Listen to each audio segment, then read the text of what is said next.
How's it going, everyone? It's David Miller from MonetaryOcean.com, and the video that I've got for you guys is actually my first ever interview, and it is with my good friend Jake Diego. So I want you guys, before any of this starts, go to the links below, go to Jake's YouTube, and also look him up on Instagram. All the links, like I said, below.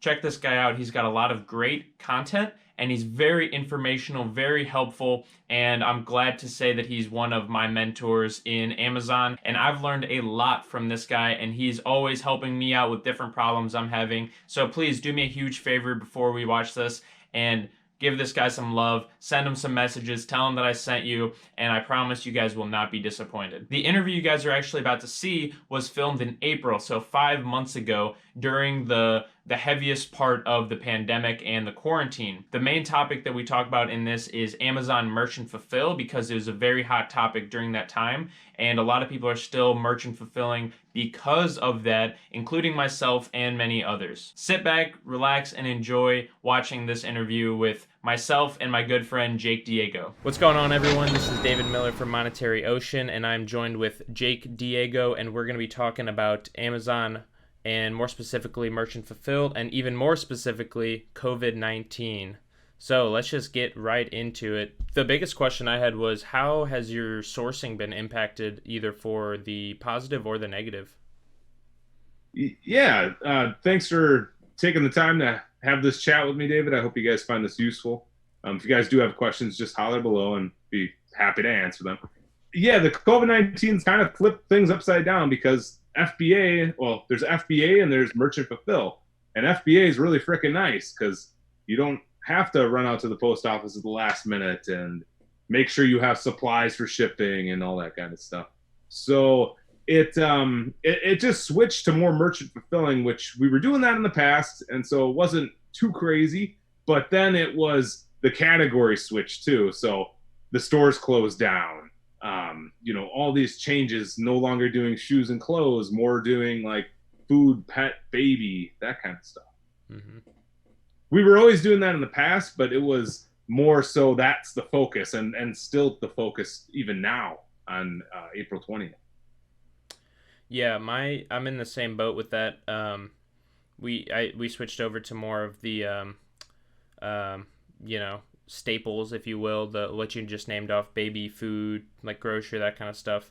Seems to be doing all right. I know you did some merchant fulfilling, prior to this. How would you say, merchant fulfilled has changed, like before and then like in this time period, and how do you think you'll do merchant fulfilled going forward? And I'm gonna explain a little bit what I mean.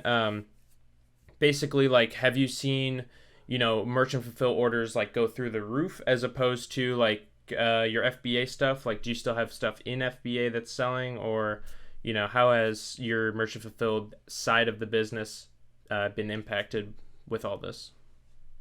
Sure. Yeah, what essentially happened is since Amazon is only focusing on those essentials, our FBA went from, I don't know, maybe 500-ish a week, maybe. I'm kind of ballparking it, and now it's like 100-ish to 200-ish. So it was huge jumping on MF right away. I mean, from the get-go, as soon as the virus emerged and you started to see the huge demand for those everyday products, like you had mentioned, it was just time to go. So it was a matter of going and finding those products, and then as soon as we could list them, at least in the beginning, they were gone. Now it's a little bit changed because demand's a little bit different, but and supply is a little bit higher, but it's still fairly good. I mean, definitely not like it was, but just a matter of finding enough products, I guess, is more or less how it was in the very beginning. Would you say, with all this, pandemic stuff going on, would you say your business has increased, decreased, or just kind of stayed the same? In the beginning, it was definitely an increase. On average, I think we were hitting around 50K a month. So last month was 70K, so it's quite a bit more. But now it's kind of getting back in the range. I mean, to be honest with you, if I like wanted to go back out to the stores and I felt comfortable doing those things, it could definitely stay about 70K. But with everything going on and having a family and all that, it's just made sense to focus more on online arbitrage stuff. So it's more or less stayed the same here about this last month or so. I think we're sitting right around like 50K right now, like as of the last 30 days. So now it's getting to be about the same, but it's like I say, if I really wanted to go to the stores or really try with the not try, but really go in deep for the online stuff, I could probably make it more, but it's just a matter of like this time, it's a matter of like finding the time to do it now. And I don't want to really burn out or anything either. So there's that aspect to it. I see a lot of kind of back and forth on this, especially on like Amazon seller forums. Do you put the packing slip inside the package? We did for the longest time. Up until probably 4 weeks ago.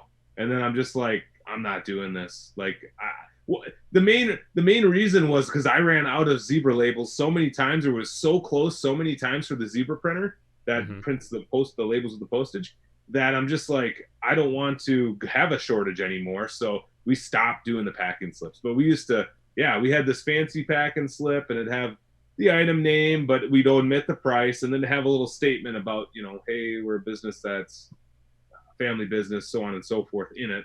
And it was a nice personal touch, but it just wasn't feasible because the labels, and then there's kind of the time issue too, because how it would print is postage, invoice, not postage, pack and slip, postage, pack slip. And so you'd rip it, and then you kind of stick it on the item, then you stick it in the box. So it was kind of clumsy to begin with. But up until from the beginning of doing FBM in March of 2017, up until 4 weeks ago, we always did a pack and slip. Gotcha. Only until recently. So it's, it's been kind of weird because it doesn't have that personal touch anymore. But at the same time, I'm not really seeing any increase of returns or questions or decreases of volume or anything like that. So it hasn't really made a whole lot of difference. See, the feedback was no different either, because on ours, it also had a little thing about feedback on there.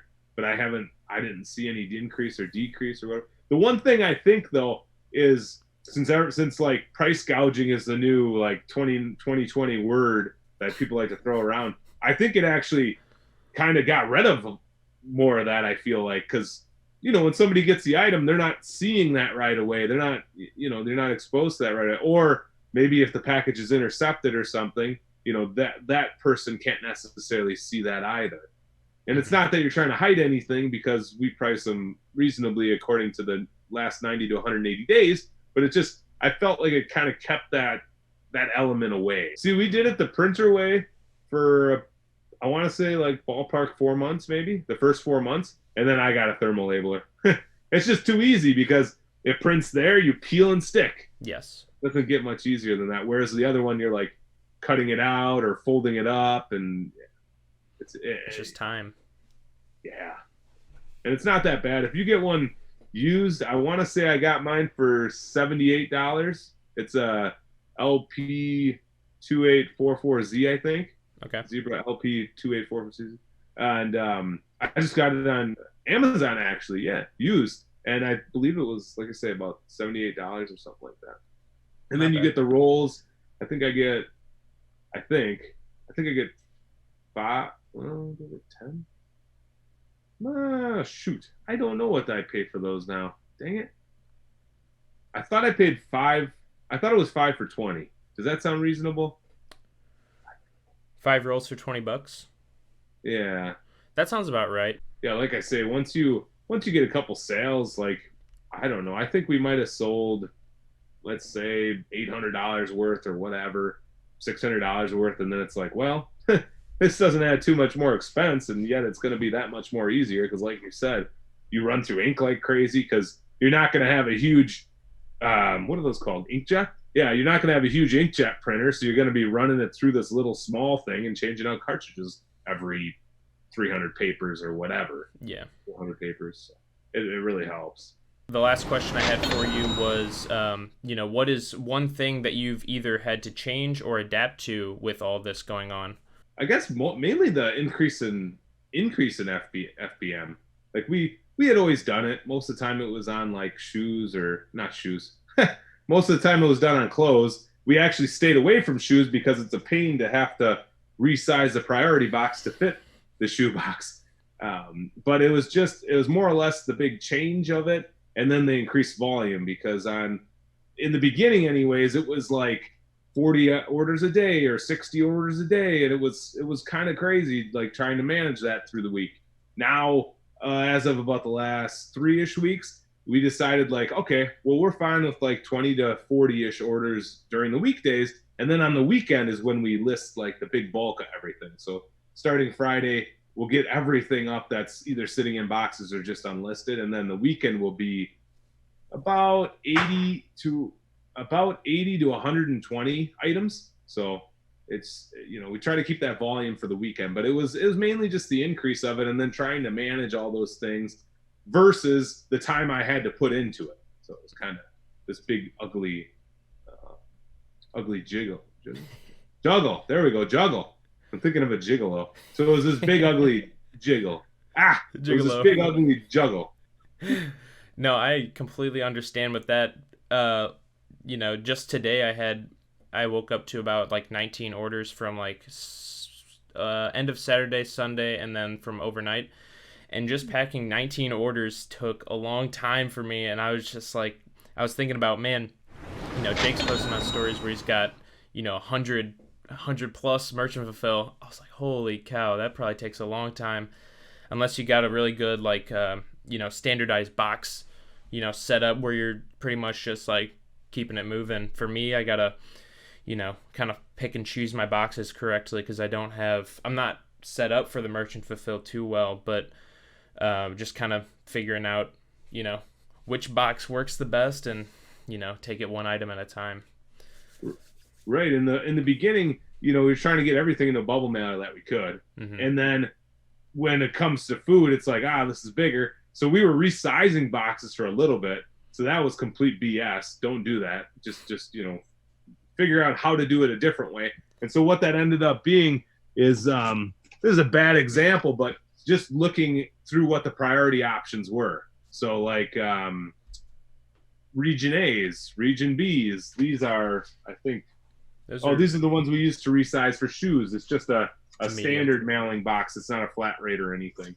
But we started looking at more of that thing, because it was just nuts when you're resizing stuff, because you're basically taking the entire box apart, and then you're matching the dimensions to the item, then taping it back up. It was chaos, so I wouldn't recommend that. But we found, like I say, pretty good luck with the bubble mailers or using the priority boxes. And I mean, we'll get bubble mailers all the way from like a 6x10 all the way up to, I think 16x20 is our highest one now. So generally you can accommodate everything with those. It was pretty wild there for a while. And then, like I say, once we got it standardized, it was much better. But yeah, another thing that helped, I mean, you mentioned it there, that it takes a little bit to do these things, is having a process. So for us, it's like the items will come in, we'll list the items, and then when the items start to sell, and then in between the time that it takes, they're listed and they sell, we prep them. So poly bag, bubble wrap, whatever's needed, similar to whatever FBA calls for usually. So we just go by those guidelines, taping the lids, that kind of stuff. And then when it comes to doing the orders, then we'll have the stuff already prepped, and then we'll pull all the stuff at first. So we'll do like a pick list. These are all the items I need, 4 of these, 3 of these, 2 of these. We'll put it all on the shelf, and then I'll print the postage or whatever, or weigh the items if I don't know the weights of them, so that I can make the postage. And then have the items all sitting out, have the postage all sitting out, and then just start ripping through them is usually what helps. So I hope you guys enjoyed watching this interview between me and Jake. I know we had talked about doing a little something, and this is our little something. Maybe, what do you think about doing something in the future, Jake? Some more interviews, some more questions? How about it? Absolutely, yeah. Let's do it again. Awesome. So thanks for checking out this video. Until next time, this is David Miller at Monetary Ocean. Don't wait, dive in.